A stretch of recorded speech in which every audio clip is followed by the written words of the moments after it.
To fa, magana ta ƙare, wai shin da gaske ne Hamisu Breaker ya kai kuɗin Fatima Alinu? Kamar yadda a yanzu haka mutane da yawa suke wallafa wannan bayanin a shafukan sada zumunta, kuma mutane da yawa suna ƙaryata wannan maganar, wasu kuma suna gaskatawa. A yanzu haka dai mun yi bincike mun gano gaskiya akan wannan lamarin, domin a yanzu haka mai sauraro ka biyo mu har ƙarshen wannan bidiyon domin za ka ji gaskiya akan wannan labarin. Shin da gaske ne wai Hamisu Breaker ya kai kuɗin Fatima Alinu ko kuma du zancen banza ne? Amma mai sauraro kafin mu kawo maka cikakken wannan rahoton, muna roƙonka idan har ya kasance wannan shi ne shigowarka channel ɗin nan ta farko, muna roƙonka da ka danna mana subscribing, sannan ka danna ƙararrawa domin samun zafafan labaranmu kai tsaye da zarar mun ɗora. Mun gode. Sannan mai sauraro kada ka manta ka dangwala wa bidiyonmu alamar liking. Mun gode.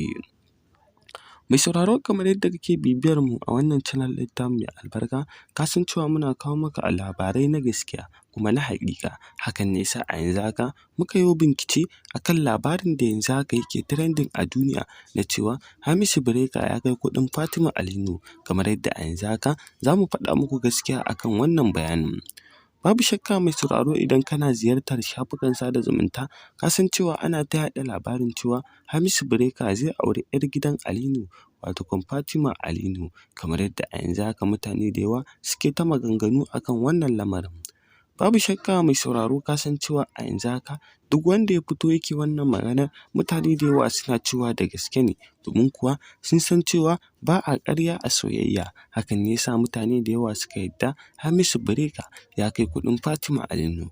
Kamar yadda a yanzu haka kuma mun yi bincike mun gano gaskiya akan wannan lamarin.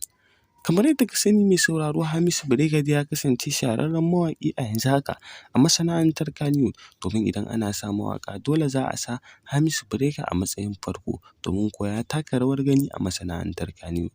Haka zalika Fatima Alinu ta kasance 'yar gidan shahararren jarumin Hausan nan wato Alinu. Kamar yadda a yanzu haka mun yo bincike akan wannan lamarin, mun gano cewa Hamisu Breaker bai kai kuɗin Fatima Alinu ba, ƙarya ce kawai irin ta 'yan social media. To mai sauraro, a yanzu haka ka ji gaskiya akan wannan lamari. Alinu bai ba wa Hamisu Breaker 'yarsa ba, haka zalika Hamisu Breaker bai kai kuɗin Fatima Alinu ba, ƙarya ce kawai ake watsawa. To mai sauraro, mu dai nan muka kawo ƙarshen wannan rahoton namu. Kai dai kasance da wannan tasha a koda yaushe ta hanyar dangwala mana alamar subscribing, sannan kuma kada ka manta ka danna mana alamar ƙararrawar sanarwa, domin ta haka ne za ka dinga samun labaranmu kai tsaye da zarar mun ɗora. Mun gode da kasancewa da mu da kuka yi a wannan tasha tamu mai albarka. Sannan mai sauraro kada ka manta ka dangwala wa bidiyonmu alamar liking. Mun gode sosai da kasancewa da mu da kuka yi a wannan tasha tamu mai albarka. Sannan muna ƙara tuna maka dai idan baka danna mana subscribing ba, ka danna, sannan ka danna ƙararrawa domin samun zafafan labaranmu da zarar mun ɗora. Mun gode.